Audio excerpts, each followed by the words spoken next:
to look back on the end of this week and set the stage for the weekend in the sports landscape. A weekend DRS that will not include NBA playoff basketball because the Western Conference Finals is done after only 5 games. A recap of game number 5 last night in the Twin Cities between the Timberwolves and the Mavericks in Dallas dominance here in these 3 hours. And we set the stage for the NBA Finals between the Mavs and the Celtics as well. On the ice, though, Stanley Cup playoff action this weekend and plenty more around Major League Baseball. All of that and more over these next 3 hours. Anticlimactic last night in the NBA, but that won't be the case, people, of the next 3 hours right here on the early line because we got you covered. We'll set the weekend up. We'll take a look at next week. Yes, and again, it's not like next Monday or Tuesday the NBA Finals gets ripping. It's next Thursday, so we have plenty of time to set the table, which should be a fantastic NBA Final. Major League Baseball full gas here. We are ready to go, and it's a Friday. Oh, yeah, it's good times.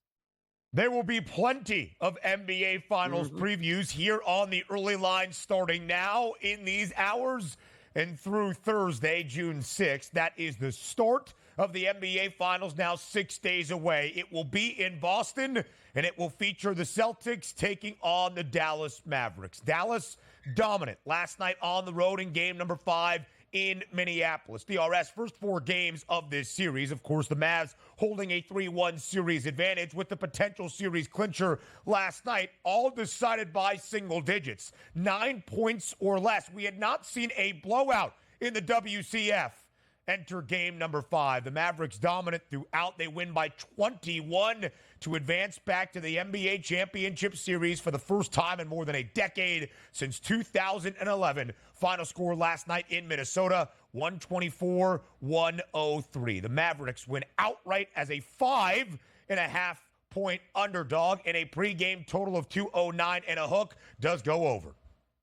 First thoughts, usually the best thoughts here for like 24 to 48 hours. I was like, man, that looks like it's a Mavericks. They could probably go in there and win. Then I saw the public avalanche. I said, let me rethink my options, which was a terrible option to say I like the Minnesota Timberwolves last night at minus 4.5 points and even getting a decent number on that by the time you hit game time. But this game was over by the end of the first quarter. It was 35-19. Luka Doncic already had 20 points at that point. So you figure you're going to get a big push out of the Timberwolves in quarter number 2. You didn't get that. Dallas annihilated them, and it was a wrap by the time you got to halftime. Already looking forward to the NBA Finals. 36 points out of Luka, 36 points out of Kyrie. Superstars in the biggest moments on the road, providing that absolute impact. That's what you got last night. The better team won this series, and quite frankly, it really should have been a sweep. Dallas was that good against the Timberwolves.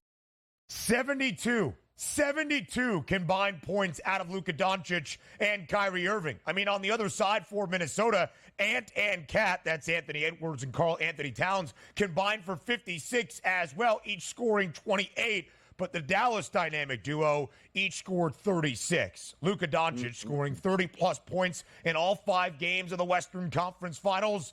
Won the Western Conference Finals MVP award. 2 triple-doubles in that span as well, including the game-winning 3 with 3 ticks remaining in Game 2 in Minneapolis. Luka Doncic is one of the 5 best players in the NBA, and he's probably not 4 or 5. Luka Doncic wins the WCF MVP award.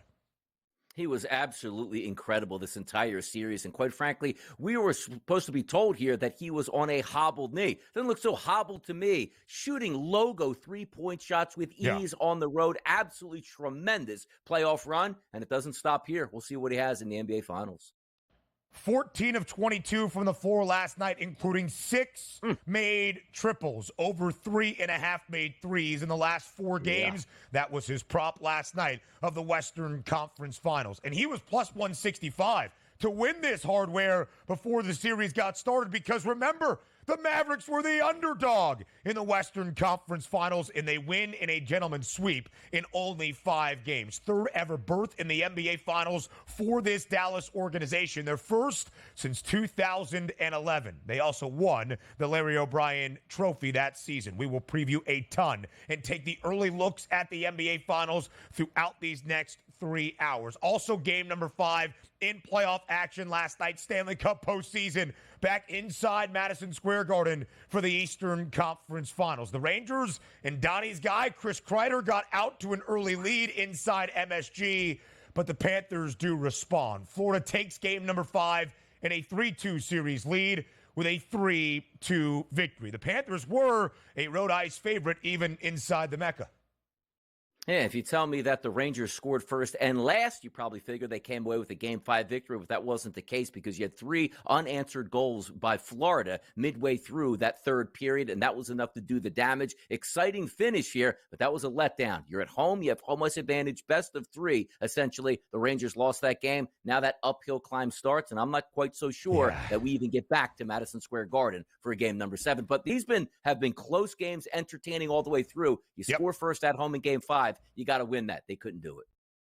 Outside of the shutout that Florida pulled off in game number 1 inside MSG, the last 4 games have been decided by just a single goal. Games 2 through 4, of course, into overtime as well. Florida now a minus 490 series outright favorite to win the Eastern Conference Championship.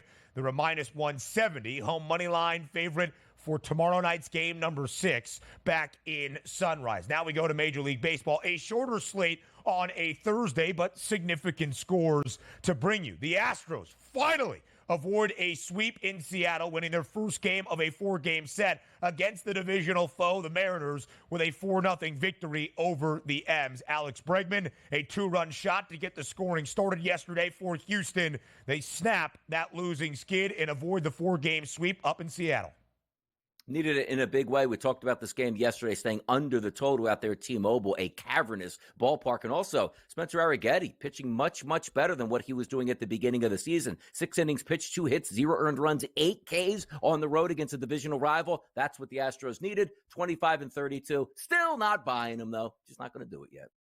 Yeah, the Mariners still the only team with a winning record above 500 in the American League West. Seattle was the minus 132 home money line favorite yesterday. The Astros, as the underdog, win outright. They entered having dropped 5 of their last 7 games, so a big victory for Houston. WNBA now. The Seattle Storm go on the road to Indiana.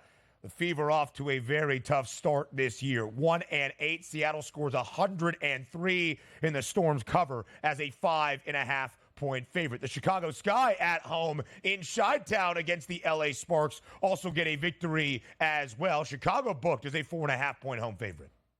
Yeah, and by the way, the Indiana Fever 1-8 on the season, 0-4 at home. Not a great look here to start out. They're a fun, entertaining young ball club, but at the same time, maybe you should start stacking some wins. But we'll see how the rest of the season turns out. If you were betting on, let's just say, a team total to the over on the season, not a great look for Fever backers right now. Caitlin Clark, 20 points last night, 9 dimes, 3 made threes, but she is having a rough adjustment, or at least at times with the physicality of some of those WNBA defenders. She was not too pleased with how she was defended last night. Speaking of Chicago, where the Sky got a victory over the Sparks last night, the Chicago Bears will be on Hard Knocks this summer. Kayla Williams' first training camp in the National Football League on full display. Yeah, give us a team that's on the rise here with entertaining young players that we haven't quite met as a public yet. That's a good choice to have the Bears. Will I be watching each and every week? I don't know if I say that, but I do approve of the selection for the Bears here. And it's your daily French Open update. Novak Djokovic in the men's draw, victorious in round number 2. Arina Sabalenka also a victory in the second round over in Paris.